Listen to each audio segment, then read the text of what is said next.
Hallelujah. Palakpakan mo muli natin ang Panginoon. Praise God. Okay. So, victorious day, everyone. Could you say to your neighbor, you are victorious? Oh, yeah. Sabihin mo sa kanya, I'm so blessed to see you here. Yan. So, magandang umaga mga kapatid. This is gonna be a victorious day, sabi nga. And, kamusta po kayo? Yan. Mga nakita ko, mga long time no see, tawag doon, long time no see face. This is Marge no, nandyan. Oh, welcome kapatid. Okay, so we have new attendee. La. Simula na nagpunta tayo rito, meron na tayo naging bagong attendee, no? Meron na, no? Okay. Okay, so welcome din sa ating mga kapatid sa live stream. And once again, we would like to remind you we have our Holy Communion or the Lord's Table right after the preaching, and I encourage you to join with us. Just prepare a small piece, a small bread, and a small cup of juice, so that we will going to use it as an element for our Holy Communion. So, without further ado,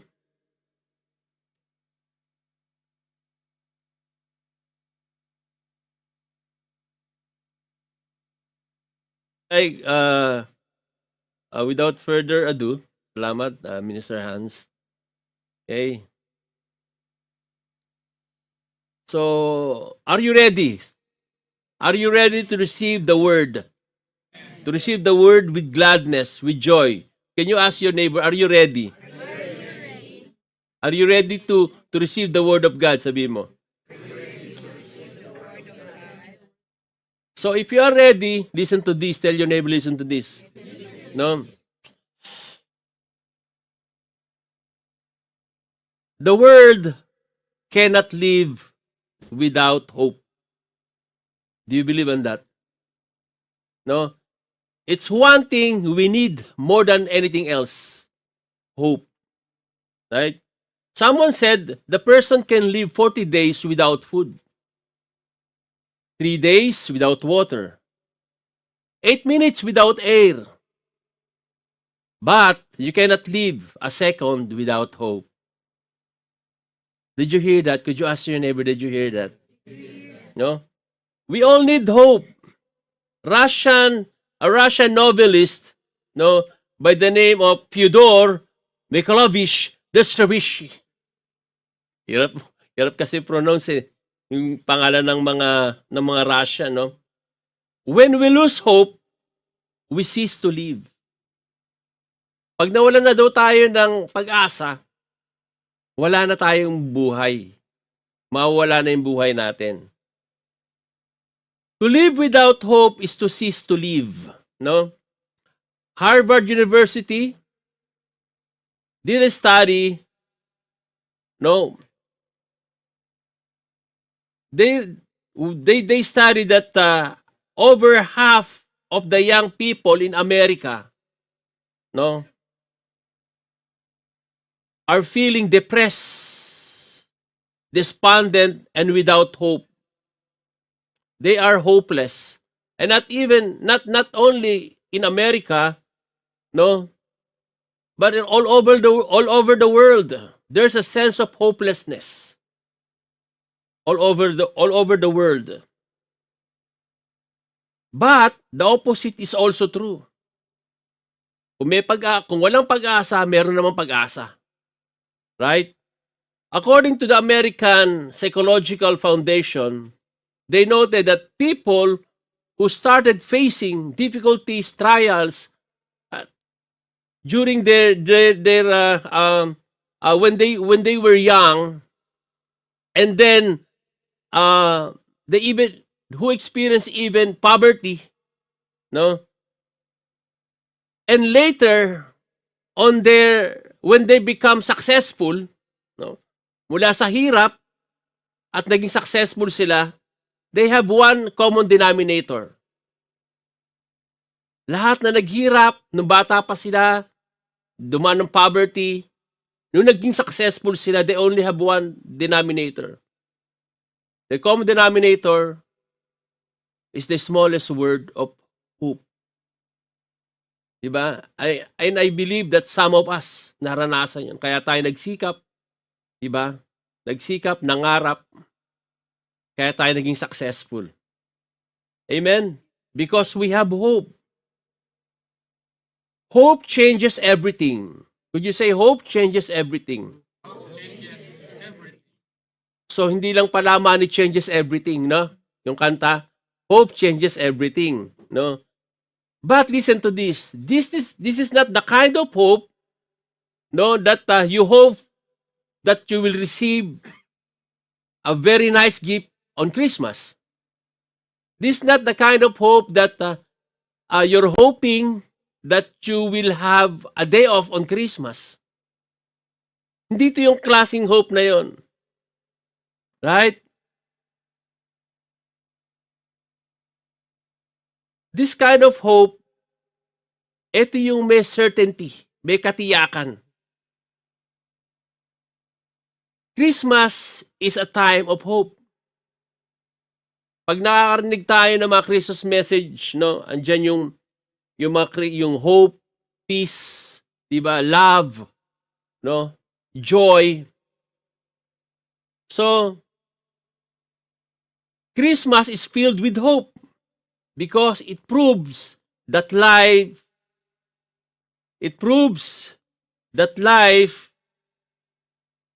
doesn't have to stay the same.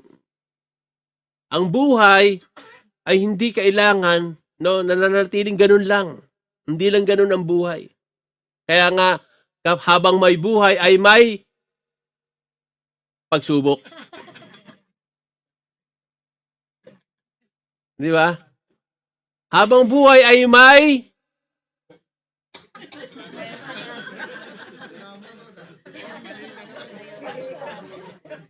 mamaya na natin ituloy. Okay. So, that life, no, doesn't have to stay the same. Christmas proves that God is in control of the human history. Christmas proves that God has a plan for the flow of the history.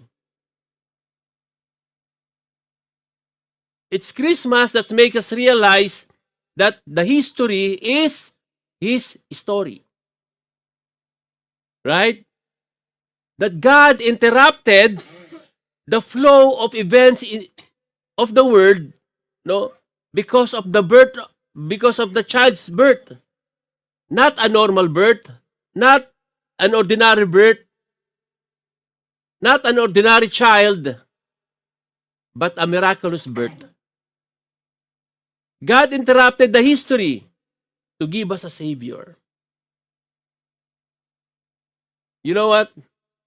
That He stepped out of heaven to pay for our sin on the cross, no, and promised to return to reign, no, to all of us who are cleansed and those who are saved from sin. Ayun nga yung sinasabi ko kanina, the God of eternity came into the world of humanity for us to enter into eternity. Hallelujah. I like that. Right? Kaya, na-interrupt yung mundo. Yung pagkabisi ng mundo na yon, sa gitna ng chaos, sa gitna ng kaingayan, no, dumating yung Prince of Peace. Right? And we find hope. So Christmas is a time of hope. Sabihin sa katabi mo, Christmas is a time of hope. Kagaya ng kinanta natin kanina, no, from the song, Holy Night. Oh, Holy Night, the stars are brightly shining. It is the night of our dear Savior's birth. Long lay the world in sin and error pining, till He appeared, and the soul felt its worth. Mas maganda kantahin na lang, you know? A thrill of hope, no? The very word rejoices. A thrill of hope, meaning it's an exciting realization of salvation. Pwede naman sabihin a hope, but a thrill of hope, no, what does it mean? It is the exciting realization of salvation. There's hope. And listen to this. We're going to talk about two people in the Christmas story that embody or they represent this hope. Nabuhay sila, pinabuhay nila itong pag-asa na to. Their name are Simeon and Anna. Simeon and Anna. These two people, both of them are Jewish. Both of them were old, no? Both of them are very godly. And these two people were waiting for the Messiah. They are waiting in hope. So this we're going to talk about. The Christmas message. The title of our message is Waiting in Hope. Okay? These two people in our story embodied the hope of the season. Simeon and Anna is part of what we can call the backstage crew of the Christmas story. Hindi sila kilala gaano. Hindi sila kilala, no?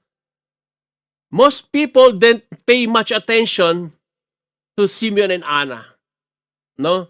And I suppose all of us know these two characters, no? As especially we're doing devotion in the book of Luke. So we can find it in the book of Luke, chapter 2. Si Simeon at si Anna, no? Bihira nakakilala sa kanila. No, only the Bible reading people or Christian. They're not famous in Christmas story.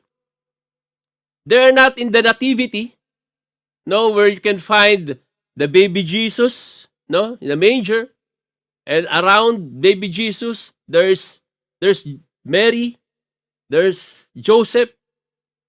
What else? Shepherds, angels, ano pa nasa donkey, di ba? The star, the magi, the gifts. But Simeon and Anna, wala doon. In other words, they're not popular. They're not even in the chapter 11, the Faith Hall of Fame. Di ba? Chapter 11 ng Hebrews, andun yung mga bayani ng pananampalataya. Right? They're not even popular that those days. No, sa Jerusalem di sila kilala. No. It's like when you are watching the movie, no, the best movie you can remember. You will remember the main character, right? You will remember the director, even the producer, but you don't pay much attention to the music arranger, di ba? Yung nag-isip ng background ng music. You don't even pay much attention to those cameraman na gumawa ng magandang shoot, di ba? Yung talagang nakaka-excite na mga shoot. You don't pay much attention on that, right? But they are important. Mahalaga sila. Hindi magiging magandang outcome ng movie kapag wala itong mga tao na to. Without those people behind the scenes. Like Simeon and Anna. Nobody mentioned their names in this season. Nobody mentioned their names in the Christmas card. Hallmark cards. Right? But, listen to this. Tell your neighbor, listen to this. They're part of the story. Because according to the book of Luke, listen to this, these people are the eyewitness testimony as to who is the baby really was. Sila yung nagsabi kaagad kung sino yung bata na yon.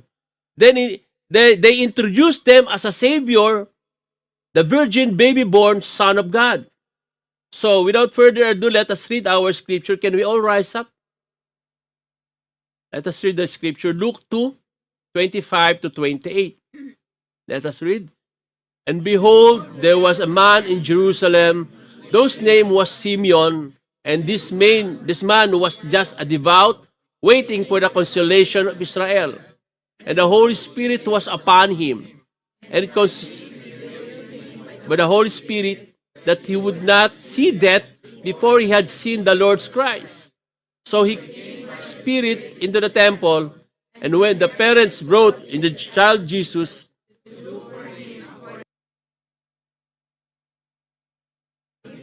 and bless God. So that is Simeon. Okay, now let me introduce to you Anna. Luke 2:36-38. Now there was one Anna, a prophetess, the daughter of Phanuel, the tribe of Asher. She was a great age and had lived with a husband 7 years from her virginity. And this woman was a widow about 84 years, who did not depart from the temple, but served God with fasting and prayers night and day. And coming in that instant, she gave thanks to the Lord and spoke of him all those who look for the redemption in Israel. Let us pray. Let us bow our heads and let us pray. Heavenly Father, Lord, thank you for the reading of your wonderful words, O God. Heavenly Father, we are in the season, no, we're going to remember or celebrate, Lord, your birth, Lord, the greatest event happened in the history of this world. Lord, Holy Spirit, touch our heart as we listen, as we ponder, Lord, this amazing event happened, Lord, in this world. Lord, allow us to focus on you. Lord, allow us to understand the meaning of this message. Lord, we all need hope. Lord, let your word reveal us, Lord, your purpose, your will to each one of us here this morning in a very personal way. Lord, I thank you and we worship you. Bless our time together. In the mighty name of Jesus we pray. Amen and amen. May be seated, mga kapatid. So in this passage, Simeon and Anna are both godly people. Diba? Halos nakatira sila sa temple. Right? But the Bible did not tell us more about them. Saan sila nagtatrabaho? Diba? Ano ba yung background nila? Right? But the Bible describes them as very spiritual, devout. No? Simeon is just and devout, or what does it mean? Or righteous. It's a righteous person. And both of them are in the temple according to the scriptures. Both of them are filled with hope. Punong-puno sila ng pag-asa. Both of them are godly and filled with hope. So, hope, our number one point, hope is for the godly.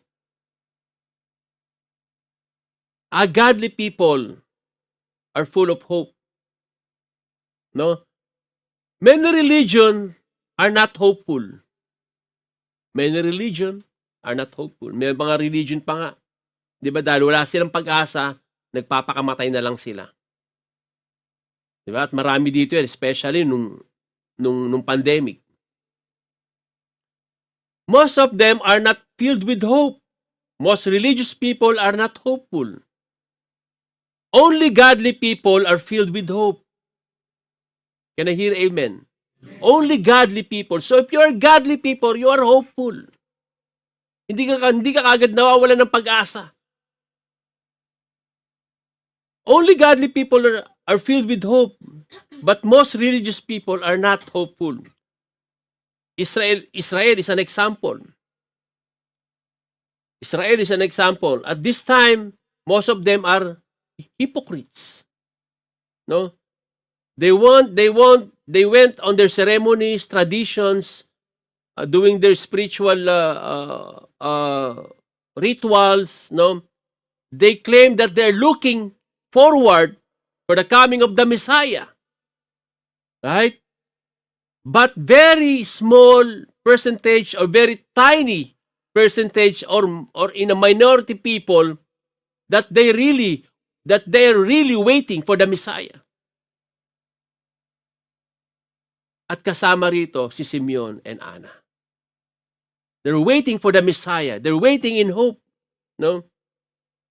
And even in these generations, mga kapatid, even in this generation in Israel, a very small percentage of the populations of Israel, according to the study, less than 10% are actually taking the laws, no, the promises of God seriously.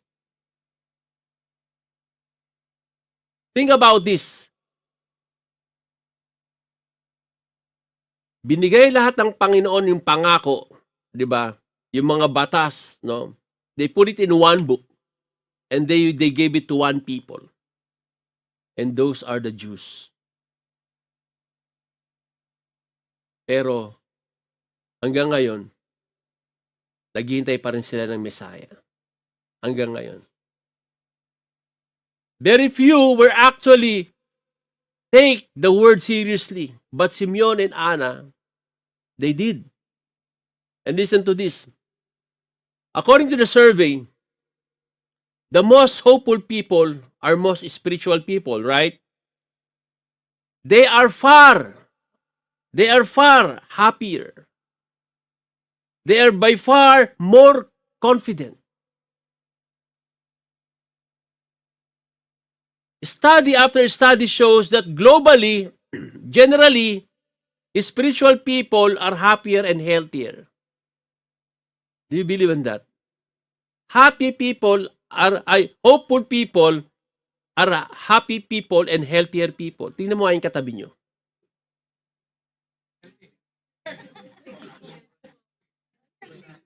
Happy ba o healthy?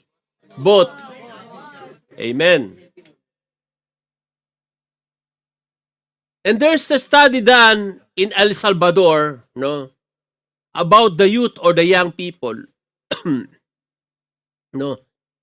It is the Christian understanding about God and the reality beyond the physical world that offers them a source of hope. What does it mean? No. In other words, when they begin to know God, listen to this, they begin to know the source of the hope. Nung nakilala nila ang Panginoon, na-convert ng mga young people na to, they begin to know the source of hope. Not only in this world, mga kapatid, beyond this world. Right? Tayo na lang nandito, mga kapatid, no? We are not a religious person. We are a spiritual person. Right? We are a spiritual person. We are spiritual people. Hindi tayo religyoso, mga kapatid. We are spiritual.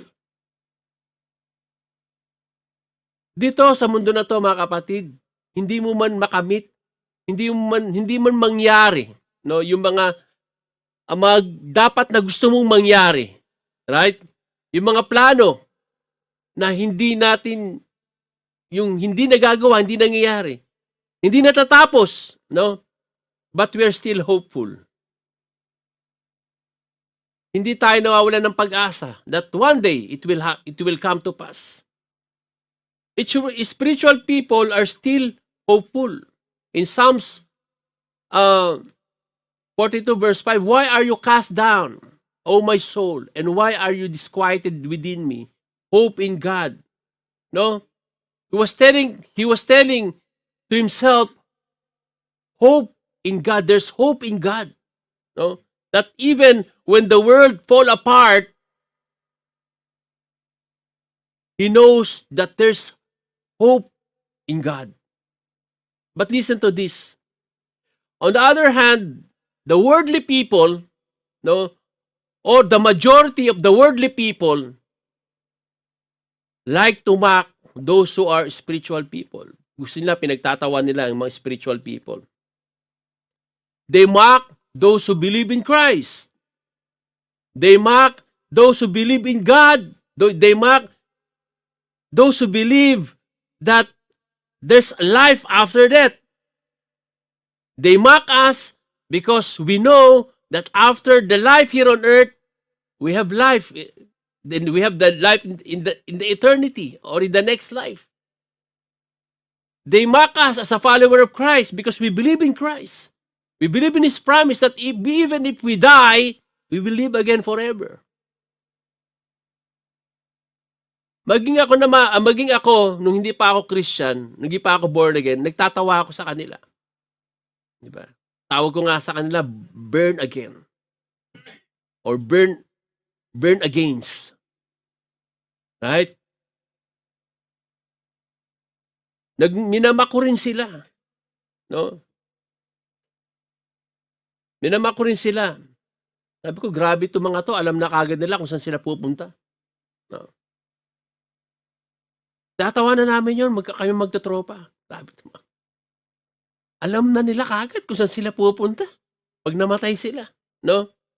And just like them, because my knowledge is limited about the word. No? And I don't know what is beyond this world. Limitado lang alam ko patungkol sa mundo na ginagalawan ko nung panahon na yon.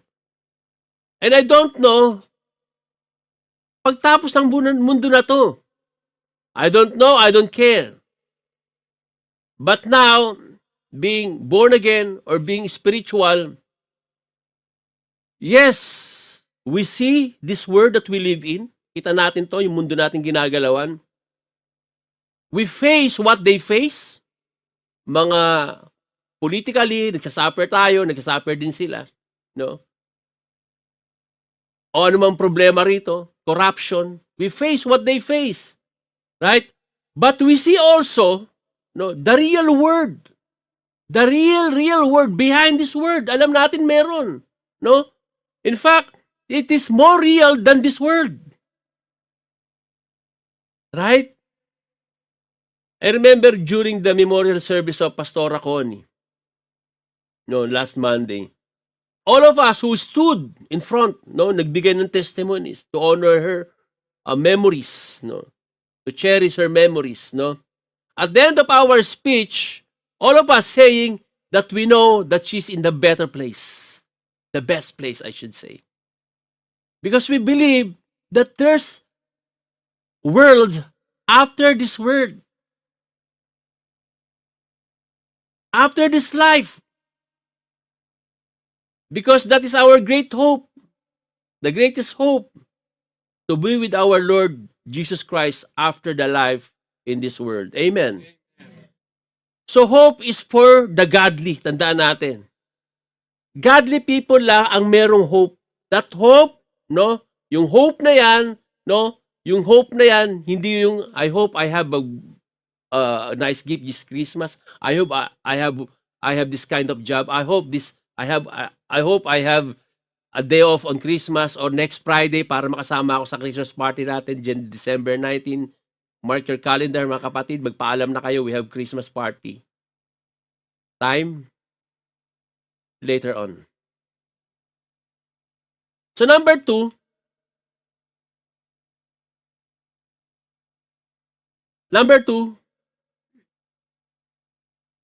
hope rests on certainty.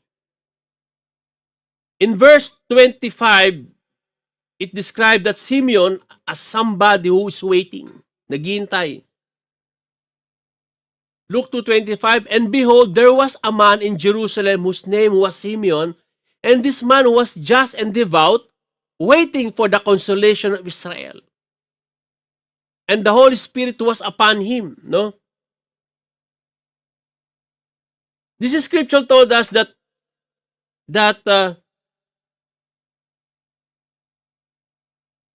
and in 25, no? Pag binasa natin yung passage na to, and I hope tapos na tayo rito, nabasa niyo naman to, no? Si Simeon and si Anna, sabi kay Anna, they have great age, no? She has great age, advanced age yung ginamit diyan. She's pretty old, 84 years old. So, even Simeon, no, Matanda na rin siya. Waiting, no? Kasi nakalagay diyan, no? 'Di ba? Yung pangako sa kanya na hindi siya mamamatay hangga't hindi niya nakita yung Christ. They've been waiting for a long, long time. Simeon promised that he will not die until he saw the Lord Jesus Christ. Until he saw the Messiah. And when he saw the Lord Jesus Christ, sabi niya, I can die now, no? I can depart in peace. Noong nakita niya. Listen to this, mga kapatid. It is hard to wait for something you don't know when it will happen. Napakahirap magantay na hindi mo alam kung kailan darating. Eh, ang tao pa naman ayaw magantay. This is the nature of human, no? Ayaw maghantay. Sa traffic lang sa umaga, ayaw maghantayan. Ayaw talagang igigit-git na kagano na yung sasakyan mo, igigit-git pa yung sasakyan niya. Yan sa amin sa iskinita dyan sa palabas.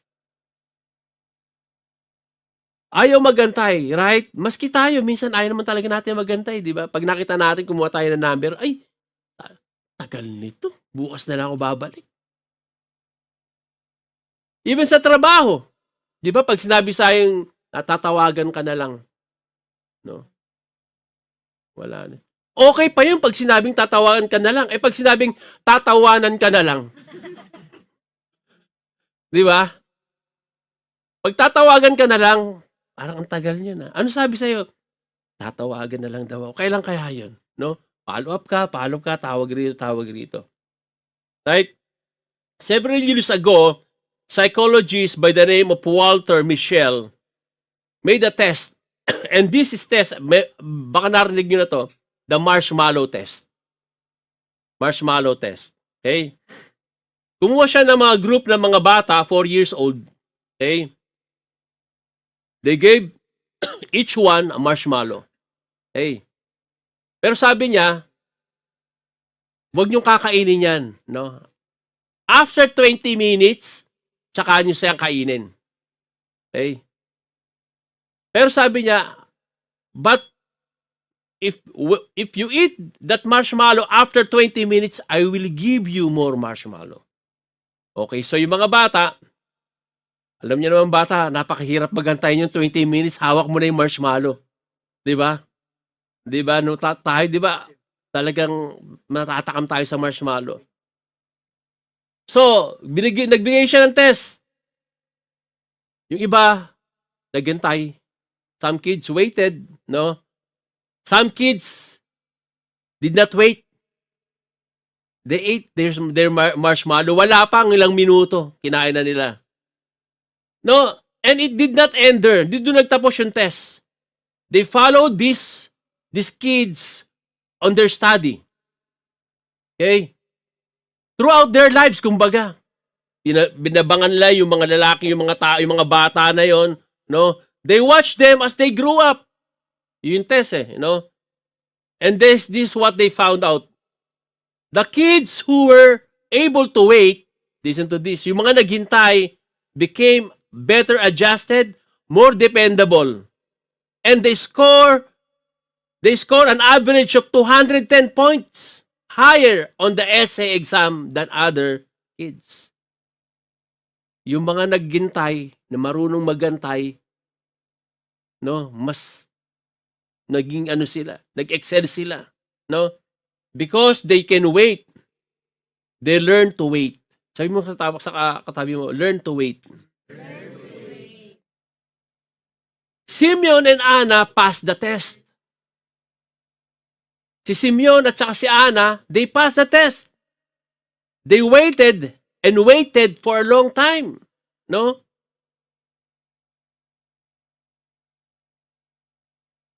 And listen to this, mga kapatid. When the Bible speaks of hope, it's not speaking of some dreams. Hindi ito yung dreams, no?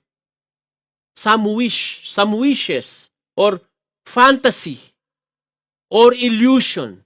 Hindi ito yung kind of hope na ganon. In the Bible, hope is simply means, listen to this, truth that hasn't yet happened. Let me repeat it. Hope is simple means truth that hasn't yet happened. Katotohanan, pero hindi pa nangyayari. With certainty. Katotohanan na hindi pa nangyayari. Hindi to isang ilusyon. Paano yun? Let's say ganito. Nangarap ka. Gusto ko makapag-asawa ng prinsesa. No? Nandun ka sa accommodation nyo. Nag-aantay ka lang doon. Gusto ko makahanap ng prinsesa. Tapos dumating yung prinsesa. Hinanap ka sa buong mundo dito sa Kuwait, nahanap ka. Tapos nakita ka sa accommodation. Dito ka pala sa accommodation ng Mustafa Karam. Mahal na mahal kita. I love you. Magpakasal na tayo. And you live happily ever after. That's nice dream. It's a nice dream, but not hope. It's an illusion. Di ba? Magaling ka magluto. Luto ka ng luto, ano-ano. Isang araw, makakatikim nitong luto ko na to, mapapangasawa ko. Oh, that's nice dream. Wala ka namang ginagawa. No? It's an illusion. Right? Hope is different.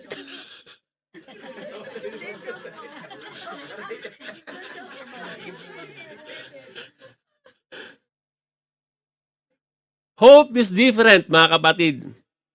Hope, listen to this, looks forward to what you know is going to happen. You look forward to something that you know it's going to happen. Mangyayari at mangyayari. Hope is not just blind wishing. Alam mo yun? O wishful thinking. And I just want to say this to all of us.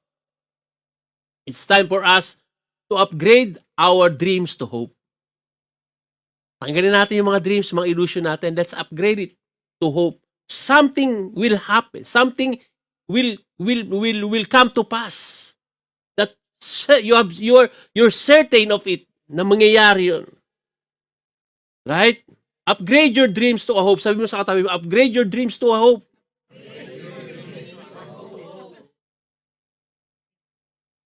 According to the verse,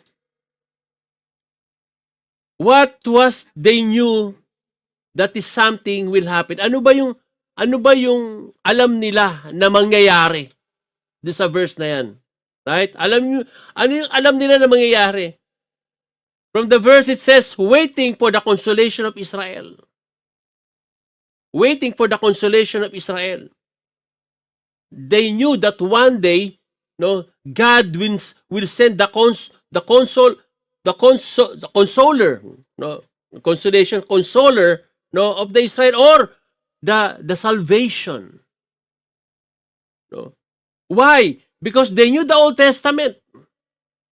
May basihan sila that God gave to the Jewish people. They predicted time and again the coming of the Messiah. So meron silang pruweba, meron silang hinihintay. They are waiting for the consolation of Israel.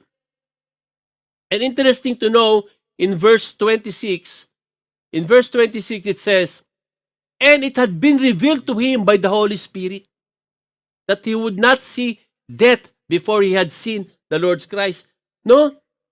Naisip ko lang, mga kapatid, kahit palang anong gawin ni Simeon, hindi siya mamamatay hanggat hindi niya nakita ang Panginoon. So kahit na anong kainin niya, hindi siya nag-ingat sa pagkain. Kahit saan siya pumunta, hindi siya matatakot kasi hindi niya pa nakikita ang Panginoon . Di ba? Right? Imagine living with that kind of promise. Mamuhay kayo sa ganong klaseng pangako ng Panginoon. That you will not die until you see the fulfillment of God's promise. Wow! I like that. Na hindi ka mamatay hanggat hindi mo nakikita yung fulfillment ng pangako sa'yo ng Panginoon. So there will be no untimely death. Right? Sometimes we're thinking of that. What happened? Is it untimely death? Yung pagkamatay ni ganito, pagkamatay na ganito. Bata pa siya, di ba? Marami pang dapat gawin. Is it untimely death? No? But for Simeon, no, hindi siya mamamatay hangga't hindi niya nararanasan yung the fulfillment of God's promise. Right? And listen to this.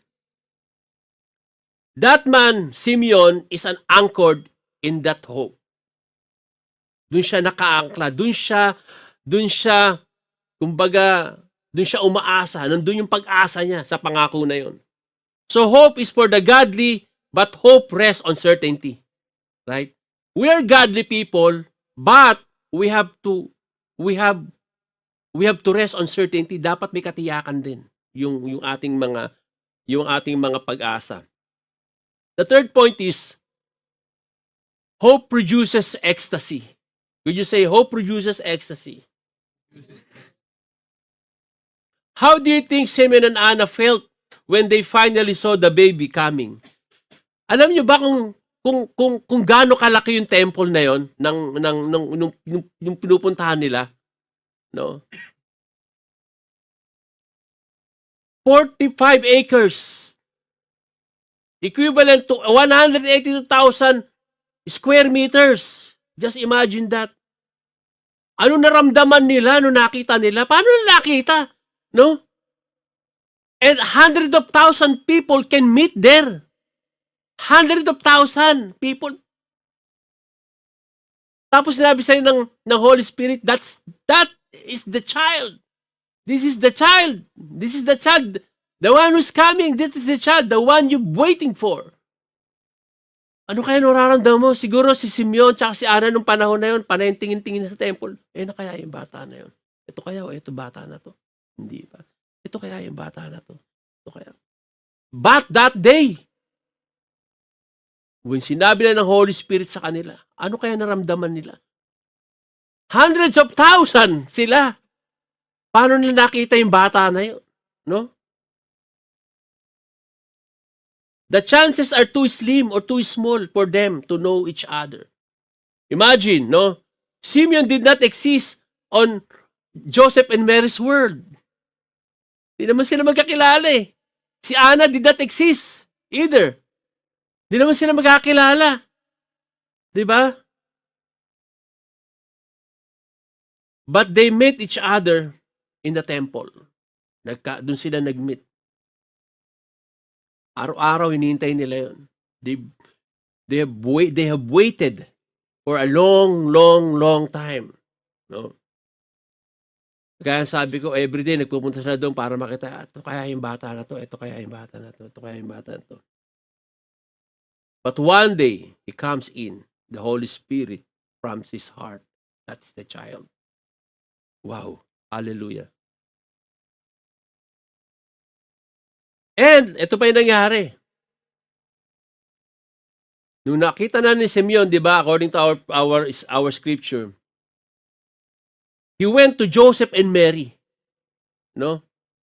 And hindi naman sila makakakilala. Imagine that. Excuse me. Can I hold your child? No? It's so strange. Hindi mo naman kilala, bibigay mo anak mo. He took him up in his arms and blessed God. Pinasalamatan niya ang Panginoon. No. In verse 38, concerning Anna, when she saw the baby, and coming in that instant, she gave thanks to the Lord. Nagpasalamat sila sa Panginoon. No doubt, they both overwhelmed with joy. Ayun na, nakita nila. Sa tagal ng paghahantay nila, nakita nila yung Messiah. Because Simeon said, I can die a happy man. I can depart in peace. Because my eyes have seen your salvation. Godly people are hopeful people. Yes. But also, hopeful people are happy people. Even though they don't see the reality of that promise, as I mentioned a while ago. Listen to this. Hope is what tethers them. What does it mean? Meaning hope is what connects to life, mga kapatid. Meaning hope is what connects to life. It it it it pursue our purpose. The hope provides the reason to continue living and striving. That's the hope. Kaya nga sabi ka na, without hope, you cease to live. But these people, no, they keep on hoping. They've waited for the Messiah. Hindi sila nagtiyaga sila. No? Reason. Hope provides reason to continue living and striving. In Romans 5:2 it says, we rejoice in hope of the glory of God. Simeon and Anna had hope, and when they saw Jesus, they were so excited. They were overwhelmed with joy. And they blessed God. Pinasalamatan lang Panginoon. You know, all of us, mga kapatid, we should be excited also. Because we know things Simeon did not even know. Yes, nakita ni Simeon. Nakita ni Simeon yung ang Panginoon, no? Pero hindi niya nalaman. May alam tayo na hindi niya nalaman. Simeon saw Jesus but did not see what happened the next. We living in this generation, no? We saw many people get saved because of that child. Nakita niya lang naman that child. But, nakita niya yung salvation. But what happened next, he didn't see it. But for us, nakita natin. Even us. We are saved. Nakita na. And this salvation, no, continue. The gospel continue to all through generation. All over the world, including this country. So we should be excited because that is the truth. Kung si Simeon nakita niya at si Ana nakita nila ang Panginoon, dapat nag-excited dahil nakita natin kung ano yung nangyari naman. So hope is for the godly, hope rests in certainty, hope produces ecstasy, and the last point is hope is fulfilled by prophecy. Hope is fueled by prophecy. Simeon and Anna see this child with Joseph and Mary, and Simeon makes a prediction. Hindi niya na nakita, hindi niya na pinasalamatan ng Panginoon, but he made a prediction. He says that nung tinas niya na yung baby, right? Yung bless niya ang Panginoon, no? In 29 to 35, sabi niya, Lord, now you are letting your servant depart in peace. Pwede na akong mamatay, Panginoon. May kapayapaan. According to your word, for my eyes have seen your salvation, which you have prepared before the face of all the people, a light to bring the revelation to the Gentiles, and the glory of your people Israel. And Joseph and his mother marveled at those things which were spoken of him. Then Simeon blessed them and said to Mary, his mother, behold, ito pa yung sabi niya, behold, this child is destined for the fall and rising of many in Israel, and for a sign which will be spoken against. Yes, sabi niya, a sword will pierce through your own soul also. Thus the thoughts of many hearts may be revealed. Simeon made the prediction that not only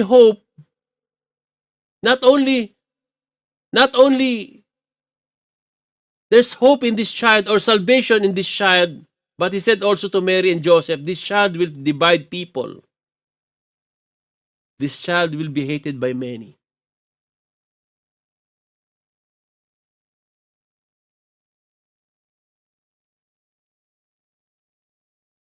Imagine lang kung anak natin yan, no? I-dedicate. Sabihin sa'yo nung magdedicate sa'yo, sabi mo, you know, this child will be hated by many people. Kakaasaran to, no? Many people will love him, at the same time, many people will hate him. And, sabi rito, where he goes, he will divide everybody. Di ba ang Panginoon? Dinivide ang pamilya natin. Dinivide ang bansa nila. Siya yung dividing line eh. For faith of everyone. Ano kaya mararamdaman ng isang magulang pag sinabi sa kanya yan?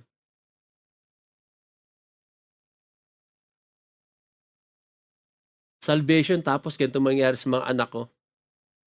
Sa anak ko. You know what? In Israel today,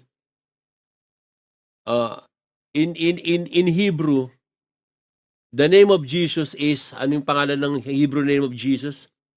Yeshua. Diba? Yeshua. Yeshua means that God is salvation.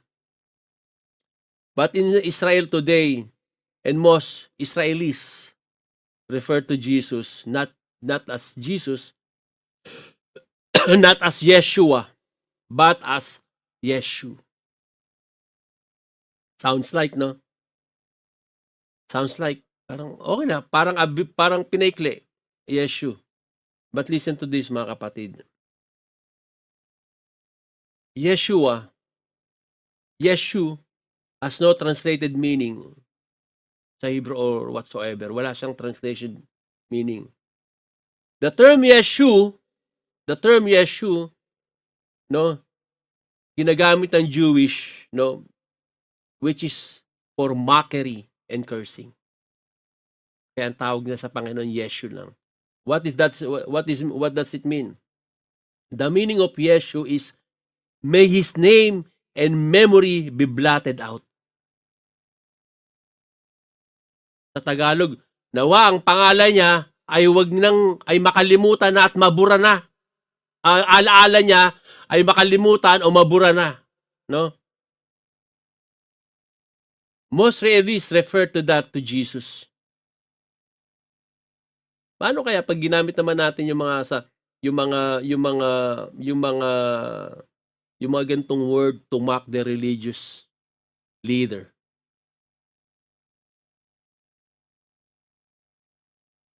But listen to this, mga kapatid. Jesus Christ, until today, is the most loved and the most hated individual who is ever lived. He still divides people. But Simeon said something else. No? Sabi ni Simeon, I see Yeshua, I see salvation. I see salvation. Salvation is not something you do. Lagi natin narinig yan. Salvation is not a set of rules or a set of teaching according to a code of ethics. Salvation is in a person. I saw salvation. I saw Yeshua. I saw Jesus. Salvation is in a person, and that person is Jesus Christ. Without that person, there is no salvation. Without that person of Jesus Christ, in a person of Jesus Christ, there is no salvation. Lagi natin tatandaan yan. In Acts 4:12, alam natin, nor there is salvation in any other, for there is no other name under heaven given among men by which we must be saved. And on 35, yes, a sword will pierce through your own soul also. Yung espada, no, ay parang itatarak rin sa puso mo. Sabi kay Mary. You know, it could mean a lot of things. But just to shorten it, Simeon was saying to Mary, you will be at the cross one day. And you look after a nation had rejected your son. It will hurt you. It will hurt you. You will see your son nailed on the cross. Nakapako siya sa cross. with thorn on his head. Mga tinik, di ba? Sa kanyang ulo. Dying, and people mock him, shouting, mocking him. And that moment, a sword pierced your own soul also. Di ba?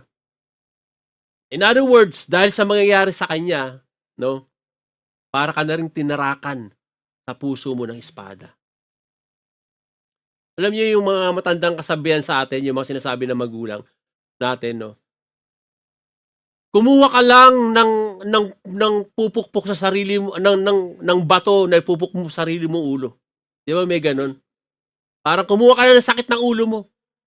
Huwag ka nang kumuha ng bato na ipupukpok mo sa sarili mo. Ganun yun, di ba? Yung mga pag ayaw ng nanay mo yung yung asawa mo. Di ba? Wag yan. Naku, kumuha ka lang ng pupupok na bato sa ulo mo dyan. Para yung sinabi, no? Na maghihirap ka dahil dyan. Sinasabi ni Simeon. But listen to this. Jesus would be a sword, but Jesus also the source of life and hope and salvation. Let me close this with a story of the four sisters. No? May apat na magkakapatid. Their mother died from pancreatic cancer. And they're very, very close. Napaka-close nila itong mag-iinan na to. Okay? When the mother died, they said, we lost our best friend.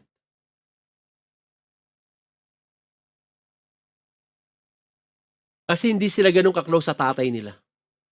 So tinurong nila yung nanay nila, best friend nila, no? Every bonding, every moment, they cherish it, no? And the father saw, no, that he knows that there's a huge void, no, to fill in their heart.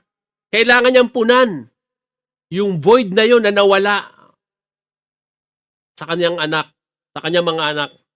So one day, the father asked the girls individually, isa-isa niyang tinanong, secretly, what they want from their mother, no, for themselves. Ano yung gusto nyo na galing sa nanay nyo para sa inyong sarili. All of them said they want the gold cross necklace that their mother are wearing every day. May gold cross yung nanay nila. But they're not aware na ayun yung lahat na ayun ang gusto ng bawat isa, because the father asked individually, secretly. So on Christmas Day, the father presented to his daughter the 4 boxes. The boxes. And then when they open it, no, nakita nila, pare-parehong golden cross. Isa itsura. So, meron confusion knowing that there's only one gold necklace. Golden cross necklace yung nanay nila. So, the father noticed the confusion. Then he said, I went to jeweler and asked him to make the same gold cross for all of you. But, sabi niya ganun, but I told him not to tell me the original one. I don't know which one is original. Sabi niya ganun. Binigay ko sa inyo lahat. But it doesn't matter, sabi niya, because your mother loves you the same. At gusto niya na magkaroon kayo ng tagi-tag-isa niyan. Please wear it and remember her always. So in this Christmas season, I want you to realize that the baby came not for a good time or Christmas gift or holiday or for a reunion, Masaya yon, hindi masama. But, He came not for this purpose. And the angel said, "You will call His name Jesus, for He will save His people from their sins." This is the reason. He came to save His people and their sin. He came for you and for me. You are here. I am here worshiping Him because for what He did on the cross. We are all here worshiping Him, Jesus Christ. For that reason, He died. For that reason, He came into the world of humanity for us to be able to enter into eternity. Let the manger lead you to the cross. Let the manger lead you to the cross. So we are now one of the important parts of our worship service, the Holy Communion, no? And according to the to John 1:14, yung kinote ni Ara kanina, di ba? And the word became flesh and dwelt among us. This is the truth, mga kapatid, no? That Jesus, no, He came to this world. Naging tao siya. Nagkaroon ng laman, nagkaroon ng dugo, no? Ito yung that is the truth. Ito yung purpose, no? That not from the manger, no? From the manger, no? He lead us to the cross. Kailangan niya magkaroon ng dugo, ng laman, no? To die on the cross. That body, no? That body bruised, wounded for us to be healed. That body is broken for us to be restored. And the blood that shed on the cross of Calvary to wash away all our sins. And God commanded us, every believer, all of us, to remember this sacrifice on the cross. No? To remember the offering of forgiveness, the healing, and the new covenant. And also, by this, we're pointing for His return. Can we just put the elements here?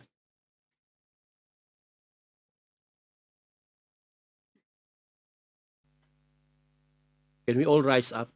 Let us pray for all for these elements.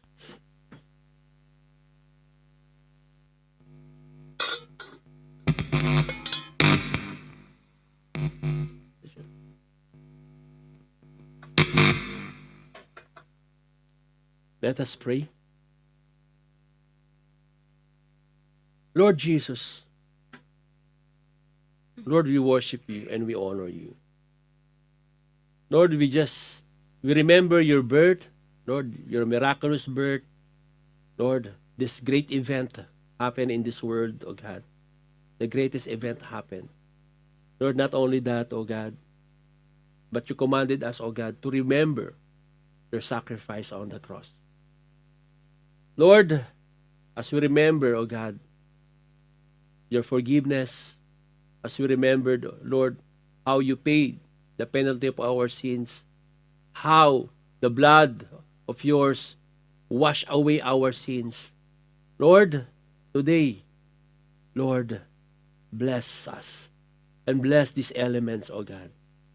Lord, the bread that symbolizes Your body that was broken on the cross of Calvary for us to be restored, and Your promise, oh God, that by Your stripes, by the wounds on the cross, we are healed. Lord, we claim all Your promise, the healing promise, oh God, that comes from You. Physically healing and spiritually healing, Lord. Lord, heal our body, oh God. Lord, You can scan this body right now. You are our Creator. You form this body, Lord, when we were in our mother's womb. Ikaw ang nakakaalam nito, Panginoon, na bawat parte ng katawan namin, Panginoon. Ikaw ang nakakaalam.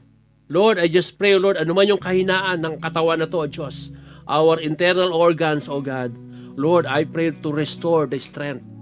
Lord, heal us, O God, physically.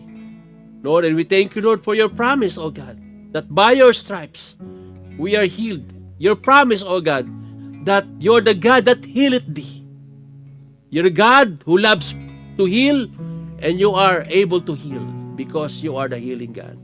And Lord, pray. Lord, we pray for this juice, Lord, that symbolize, Lord, that your blood, the blood that wash away our sins, the blood that never loses its power, the blood that until now saves, O God. Lord, I pray, O God, Lord, and we thank you for your blood. And Lord, I pray also, Lord, to our siblings, our family, na hindi pa nakakilala, Panginoon. Call their names, O God, Lord, on the cross, and wash them also. As you wash us, as you cleanse us, Lord, from all our iniquities. Lord, I thank you, O God. Lord, bless these elements, O God, as we're going to use, Lord, as your blood and your body and your blood, Lord, in this Holy Communion. Lord, I thank you and bless our time together. In Jesus' name, amen.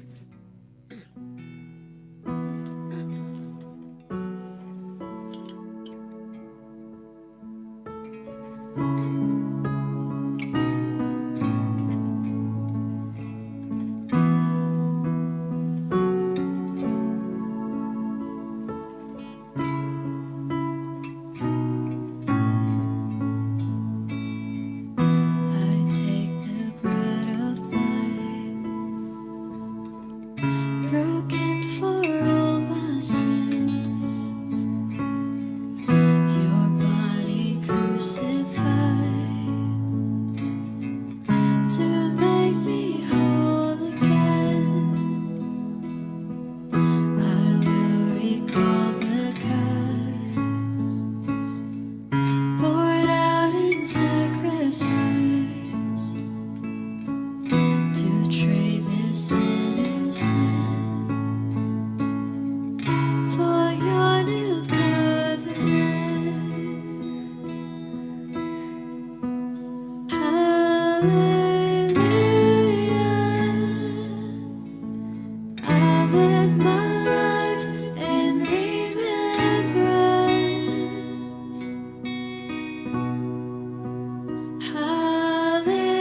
Hallelujah. Your promise I won't forget.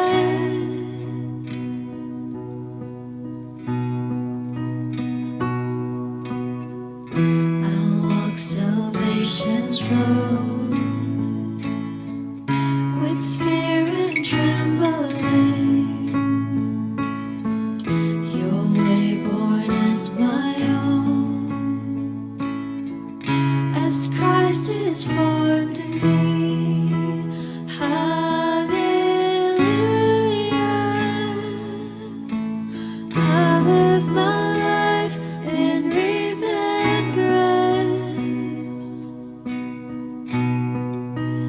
Hallelujah. Your promise I won't forget.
For I received from the Lord that which I also delivered to you, that the Lord Jesus on the same night in which he was betrayed took bread. And when he had given thanks, he broke it and said, "Take, eat, this is my body which is broken for you. Do this in remembrance of me."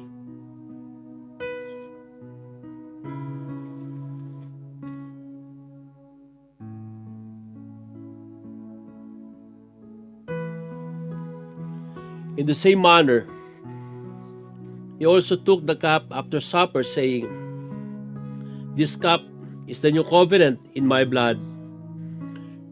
This do, as often as you drink it in remembrance of me. For as often as you eat this bread and drink this cup, you proclaim God's death until he comes."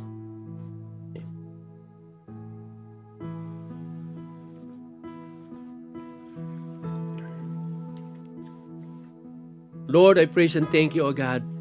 You call us to gather in this place. Lord, not just to hear your words, O God, Lord, but to thank you, Lord. Lord, to remember your sacrifice on the cross. Lord, I pray, O God, let your word, let your promise, Lord, be true in our lives, O God. Not only for us, one day, Lord, our family will join us, Lord, in this holy gathering, taking communion, Lord. And this is our hope, Lord, and this will come to pass. Thank you, Lord, for the victory on the cross.